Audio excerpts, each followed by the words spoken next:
The soup was lukewarm, a pale chicken broth with nothing floating in it but a few lost strands of vermicelli, and my mother set the ladle down as if she had just delivered a verdict.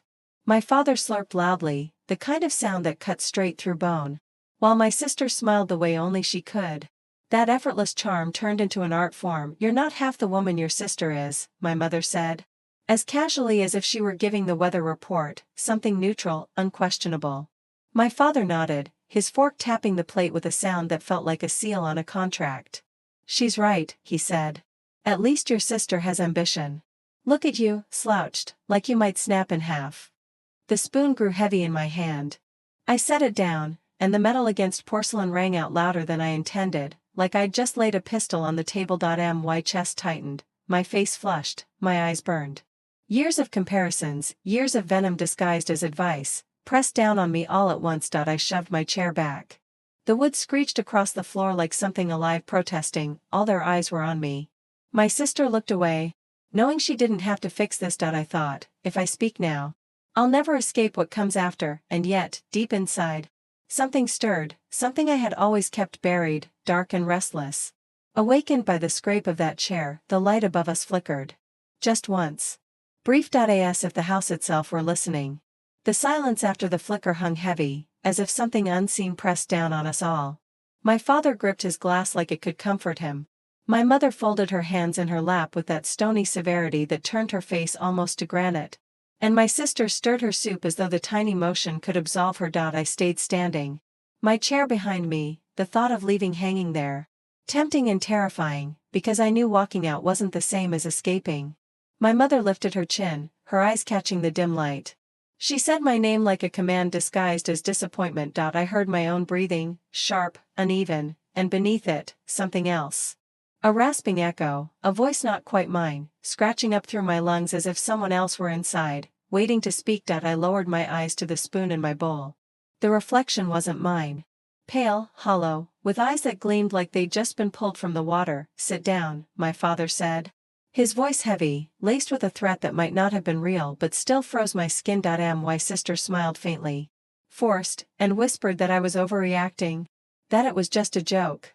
I wanted to laugh, I truly did, but the sound stuck in my throat and something inside me tore. The lamp flickered again. Longer this time, and when the light steadied, a fine scratch stretched across the tabletop where my hands had rested. As though the wood itself had split open. No one spoke. But I knew they saw it, and then the voice returned, clearer. Cutting through the silence, "You're not half the woman your sister is. You're much more."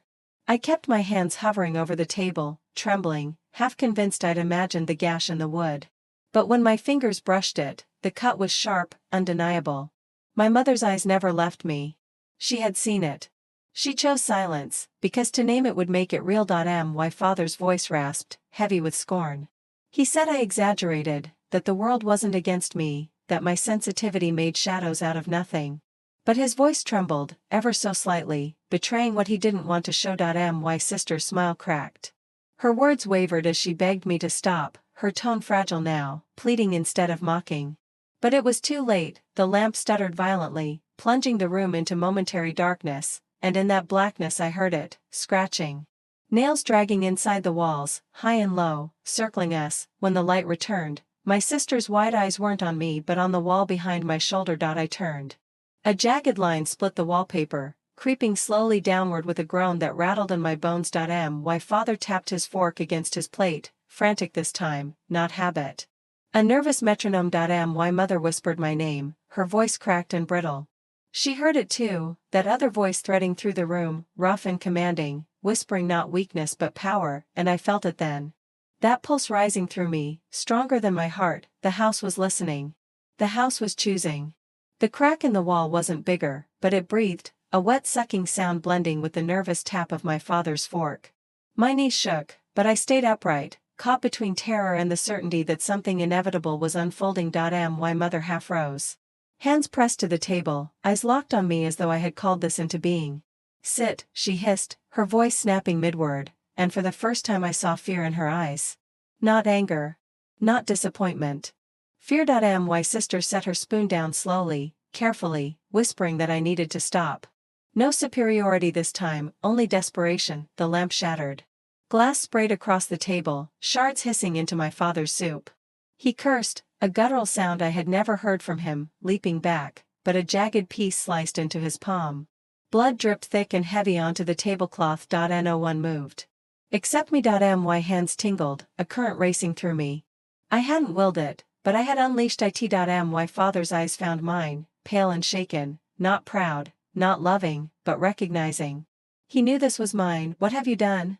My mother whispered, her words trembling. The scratching came again, closer, no longer hidden in the walls but sliding across the surface of the room. My sister gasped, covering her mouth, and I knew this was only the beginning. The house breathed. The house spoke.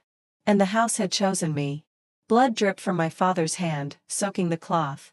Each drop hit with the tick of a clock, and every beat echoed inside me. The table shuddered. At first, just a quiver, like a floorboard shifting, but then the wood groaned and the heavy bulk slid an inch across the floor. Plates clattered, glasses tipped. My mother gripped the edge like she could hold it still. I stood frozen. My fingers loose at my sides, but I felt it, the pull, the surge. As if the table obeyed my breath. My father shoved back, trying to steady it, but the harder he pushed, the more it resisted. The table moved again, screeching across the floor like something crawling. A glass toppled, red wine spilling, mixing with his blood. The liquid crawled across the cloth toward me, twisting, forming a shape. A hand. Outstretched. My sister screamed. My mother pressed her hand to her mouth, muffling her terror. My father's glare was rage and fear in equal measure, and deep inside, I knew he was right. This was me. I spread my hands. The table lurched, wood scraping, straining like an animal breaking free. The house roared, not with sound, but with vibration, deep in the bones of its walls, and in that vibration was a voice. Clear and merciless, you are more than your sister. Far more. The table lay crooked, cloth twisted, blood and wine staining together, and the air grew thick, metallic, choking. The silver rattled. At first faintly, then violently, knives and spoons rising, trembling like they were alive. A fork shot into the air, hovering, turning, its point glinting, then darted at my father. He jerked aside, swore, as it sliced his arm. Glass shattered, shards raining across the floor. My sister cried openly, ragged and raw. My mother's hands bled from gripping the chair arms, the wood digging into her flesh. I stepped forward. The room convulsed with me. Plates burst, frames crashed from walls, and the crack in the wallpaper tore wider, groaning. My father shouted for me to stop, but his words barely reached me. The house moved with me. Through me the ceiling light exploded, showering glass. And in the storm of shards, the voice boomed, you are the heart of this house. The truth. They are nothing. Shards glittered across the table, the floor, the blood-soaked cloth. My father tried to rise, clutching his wounded hand, but the chair behind him slammed into his legs, knocking him down. His skull hit the floor with a sickening thud. My mother's chair clamped tighter, splinters pressing into her arms as she fought. Let us go, she shrieked. In God's name, let us go. But this house had no God. My sister clawed at the wall, makeup streaking her face, screaming my name, begging me to end it. But the silver rose again, not one piece, but all of it, knives and forks circling overhead like predators. One knife shot forward, slicing her cheek. Blood streamed down her face. She shrieked, clutching her skin, her eyes wide with a horror that stripped her bare, and I felt nothing but warmth. Fierce and triumphant, the house quaked, a heartbeat beneath the floor. And the voice thundered, blood for blood. You are the key. They are the offering. My father crawled, dragging himself, but the floor swelled under him. The board split, a jagged spike of wood spearing upward through his leg. His scream was animal, raw, blood spraying across the cloth. Across my mother's lap she sobbed his name. Bound to her chair, unable to move. My sister slipped. Knees skidding in blood, clutching the table. Her grip failed, her hands slick. Beneath her, the floor yawned open, black and breathing. I stood steady. The house coursed through me, the crack in the wall tore wider, something pulsing just beyond. Something alive. My father's eyes locked on mine. Rage. Fear. And a bitter acknowledgement, the house had taken its first sacrifice, and it wanted more. Blood seeped into every seam of the floor, drawn to the walls, feeding the house. My mother tore at her prison, skin splitting, her cries collapsing into sobs. My sister slid backward, the boards beneath her splitting, a pit opening wide, the stench of rot pouring out, "Help me!"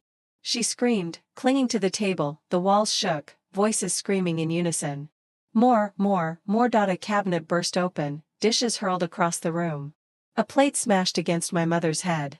Blood streamed down her temple as she slumped in her chair, the floor under my sister gaped wider, her legs dangling into the darkness. She clawed at the table edge, eyes wild, and I stood still, my breath aligned with the heartbeat of the house. She cried my name one last time, and I thought, why should I? The house pulsed, louder than my heart, demanding, the moment had come. The floor beneath her opened like a mouth, whispering with voices from the dark. She clung to the edge, eyes locked on mine. "Help me," she croaked, her voice stripped. My mother screamed for me to save her. My father lay broken, bleeding, slipping away, and I felt the chains of the house pulling tight. "Let her go. Let her fall. Complete yourself." But another voice stirred, quieter. "Save her. Not because she deserves it. Because you can." I reached out, her fingers slid, slick with blood. I caught her hand. Pulled with every ounce of fury and strength inside me, she crashed against me, sobbing, trembling. The house roared, wall splitting, ceiling groaning. Not in triumph, in fury, the floor sealed, the crack in the wall retreating, but the voices screamed and raged. I had defied it, for now. Days later, the house was quiet. Too quiet. My father lay in a hospital bed, maybe never to walk again. My mother hardly spoke. My sister wore her bandage in silence like armor, but the house was not empty. Never empty. I in the hallways, I heard whispers when no one else did. My name. Always my name. I in the mirrors, I sometimes saw eyes that weren't mine. At night, the heartbeat came back, pounding beneath the floors. I had saved her. But in the stillness of the dark, I wondered if letting her fall would have silenced the house forever, and the thought that chilled me most of all, maybe next time, I wouldn't choose to save her.